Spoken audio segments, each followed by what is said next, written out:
अस्सलाम वालेकुम। Third year आ गया हमारे पास। प्रोग्राम 6.4 उसी का पार्ट हम देख रहे हैं, ठीक है।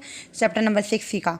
Right a program that inputs starting and ending number from the user and display all even numbers in the given range while loop, ठीक है। वाइल लूप को यूज़ करो और तमाम इवन नंबर्स को शो करो। एक स्टार्टिंग नंबर दो और एक एंडिंग नंबर दो, और उस रेंज के अंदर जितने भी इवेंट्स नंबर्स हैं उनको डिस्प्ले करवा दें, ठीक है। आपने एक स्टैंडर्ड एक्सी प्रोजेक्ट लिया है न्यू, फिर आपने एक बटन उस पर किया, फॉर्म के ऊपर प्लेस किया और फिर उस बटन को क्लिक करके उसका कोड इवेंट खोला है, ठीक है। फिर कोड इवेंट में क्लिक इवेंट पे जाके आपने लिखा है dim S integer, E S और एन एस इंटीजर। एस से क्या है स्टार्टिंग नंबर होगा, ई से एंडिंग नंबर होगा, और एन जो है उसमें जिसमें हमारे पास वैल्यू यानी कंडीशन दे रहे होंगे उसको ऐसा काउंटर वेरिएबल रखेंगे। यहाँ तक आई होप्स हो कि आपको समझ आई है कि हमने क्या क्या किया है। फिर उसने कहा है कि एक इनपुट बॉक्स में किया है, उसने कहा है कि इंटर स्टार्टिंग नंबर करें एस वाली वैल्यू में वेरिएबल में, ई वाली वेरिएबल में आपने एक एंडिंग नंबर इंटर किया। सपोज करें कि आपने स्टार्टिंग नंबर इंटर किया है 4 और एंडिंग नंबर इंटर किया है 5 6 7 इंटर कर दिया, ठीक है। आपने कहा 7 तक ये चले। आपने कहा है कि जो हमारे पास n है काउंटर वेरिएबल, जो आपने 3 चीज़ें डिक्लेयर करवाई ना, एक s एक e और एक n। आपने कहा है जो n है वो इक्वल टू s है, और कंडीशन लगाई है कि नंबर जो n है वो एंडिंग वैल्यू तक एग्जिट करे, ठीक है। फिर उसने ये चीज़ कही और ये सब, ठीक है। इसको अब हम करते हैं कॉपी के ऊपर, आपको तब समझ में आएगी। अब आपने क्या करना है, एक स्टार्टिंग वैल्यू लेनी है, एक एंडिंग वैल्यू लेनी है, और ये कंडीशंस करनी है कि n का मॉड 2 के साथ करें, अगर इक्वल टू 0 है तो n को प्रिंट करें, अदरवाइज आप n में एक प्लस करें और आगे अगेन इस लूप को चेक करें, ठीक है।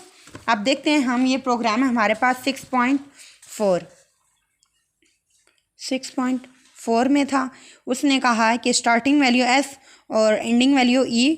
एस को हमने क्या दिया है कि 4 है, एंडिंग वैल्यू 7 है। उसने कहा है कि एन जो है वो स्टार्टिंग वैल्यू की इक्वल है, यानी एन क्या है 4 की इक्वल है। उसने अब कंडीशन लगाई है वाइल में कि while N is less than equal to 7। तो आपने क्या करना है, मॉड 2 का मॉड नहीं, एन का मॉड 2, एन मॉड 2, एन का मॉड जो एन नंबर है उसका मॉड लें 2 के साथ, वो इक्वल टू 0 हुआ तो आप प्रिंट कर दो एन को,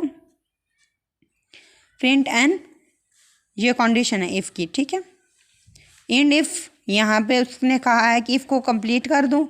एंड इफ़ अगर ये नहीं है तो आपने क्या as it is direct n+1 करना है, और यहाँ पे उसने वेंड यूज़ किया है।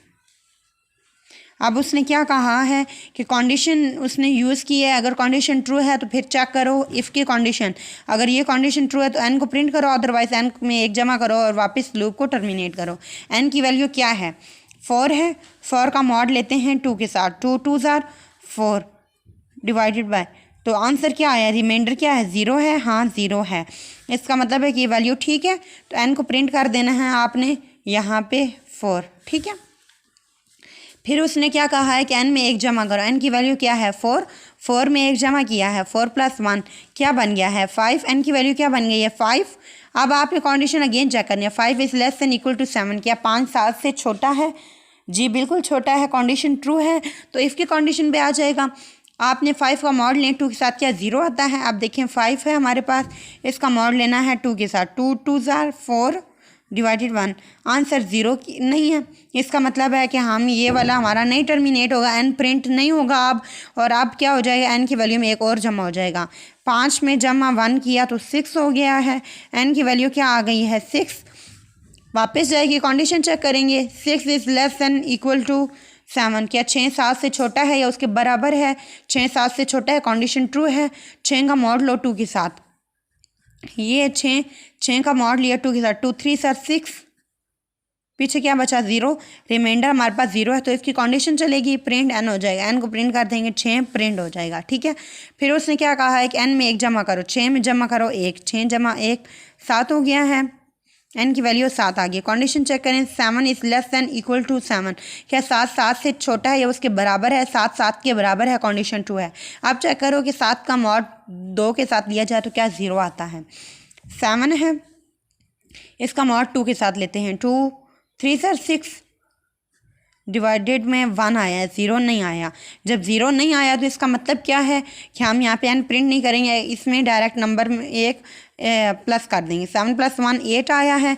अब कंडीशन देखें 8 is less than equal to 7, क्या 8 7 से छोटा या इसके बराबर है? नहीं है, कंडीशन फॉल्स हो जाएगी, यहीं पे लूप टर्मिनेट हो जाएगा और आउटपुट क्या आ गया 4 और 6। अब देखिए हमने क्या नंबर इंटर किया 4 और 7, इसके दरमियान अगर हम इवन नंबर देखिए 4 इवन नंबर है, आगे 5 ऑड नंबर है, 6 इवन नंबर है, 7 फिर ऑड नंबर है, तो 4 और 6 इवन नंबर था हमारे पास। ये आउटपुट में भी ये चीज़ आई है, ठीक है।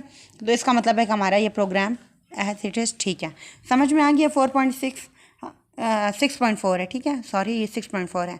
अल्लाह हाफिज़, अगले में देखते हैं पार्ट में 6.5 को, ठीक है। इजाज़त दीजिए, अल्लाह हाफिज़, thanks to watch my videos.